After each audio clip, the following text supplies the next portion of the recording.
Yo, what is going on YouTube? This your boy TechnicallyTee, and today I'm bringing you the few things that I don't like about the Canon M50. Now, if you've known, you've been following my channel, you know I've had this camera for a little over 2 weeks or so. I did choose this to be my main video shooter of my channel. As much as we want a camera to be perfect, they're not perfect and they will all have their downfalls. So this is what this video is basically talking about. Most people usually do 5 things that they can't like, but I couldn't even choose 5 things. So I think we have about 3 things that I dislike about the Canon M50. So let's go ahead and jump into it. So before we get started, look at this 1080p, look at my crop, look at everything around me, look at my frame, look at what's in frame. Because the 2 top reasons and the 2 top things that's wrong with the Canon M50 is when we flip over to 4K mode. So let's go ahead and get out of 1080 and flip over to 4K. All right, now I am shooting in 4K. Now, if you can see the picture, you can already tell the difference in the crop factor. You can see a lot around me before, but this time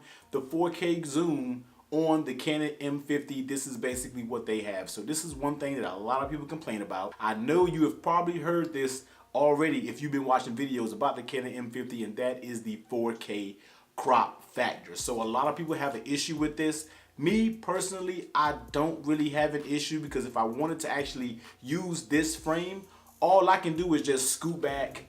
You know, I can just basically scoot back, get in the frame I want, and I can also move my camera further back, because this still can go back, you know, a good ways, basically how big my room is. And then you can get the same frame just as you saw when I was shooting in 1080. But this is basically the frame in 4K. So let's go ahead and flip back and forth between 4K and 1080. So here is 1080p and back to the crop 4K. So as you can see, the crop is pretty significant when you're talking about shooting in 4K. But if you have the right room, you have the right lens size, like I said before in one of my previous videos about the Canon M50, you can really make this 4K crop work for you. Next is no dual pixel autofocus system when shooting in 4K. And we all know that dual pixel autofocus is like the best in the market.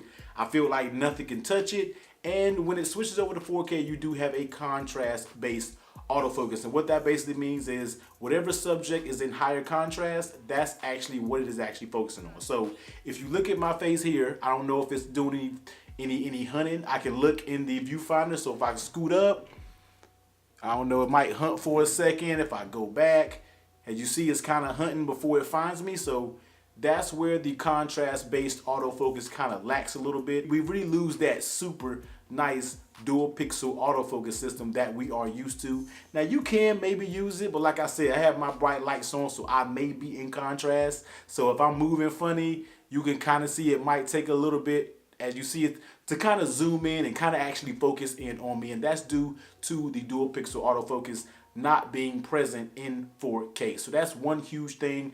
And I kind of understand why Canon did it. And that's basically because they don't want to make this camera too top level, because it might cut out sales of their more professional cameras. So I get it, but it also sucks at the same time, because we want to all shoot in 4K if we can. And if we want to shoot in 4K, we do want to use the best autofocus system that's available. So 2 things, as you see in the 4K, is the crop factor and also no dual pixel autofocus system. So let's go ahead and get out of this 4K and snap back to 1080. All right, so jumping back over here in 1080, as you see, is wider, and we have that super crisp dual pixel autofocus system hitting. So the last thing that I really don't like about the Canon M50 is the placement of the SD card and the battery slot.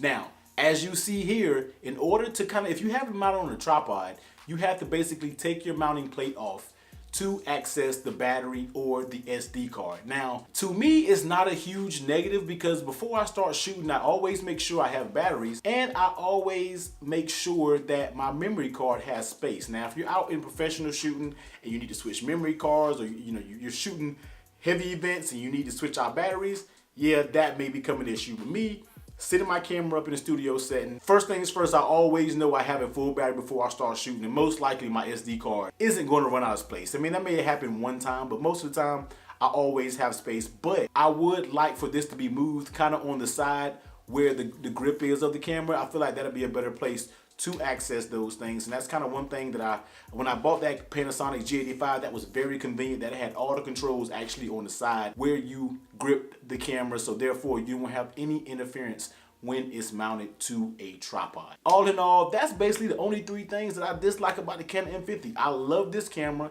Yes, it does have a few downfalls, but for what I use it for, it is almost basically the perfect camera for me. 4K dual pixel autofocus doesn't matter that much to me because I've really gotten used to using manual focus with focus peaking, and it works absolutely fine once you get everything focused in. And second, 4K crop. If you have the right lens, like I said, now I do shoot with a 22mm prime lens, but if you jump to something like the 10 to 22mm, which is a wider and of course, you know, a deeper focal point, then you already know you can even use that 4K crop sensor even more. Now, there's flat out nothing you can really do about the placement of the SD and the battery slot, but just realize, make sure you have a full battery and also make sure you have space on your SD card. But besides that, guys, I really love the Canon M50. I just wanted to make this quick video, so if any of you guys are out there looking to purchase the M50, no, it is not the perfect camera, but it does have a few shortcomings. Now, in the next day or so, you're also gonna see the things that I really do love about this Canon M50, and that list is a little bit longer. So stay tuned to the channel. Make sure you comment below, like. If you have the M50, let me know in the comment section what you don't like about it. I may have been missing a few things, but right now, this is what my camera is.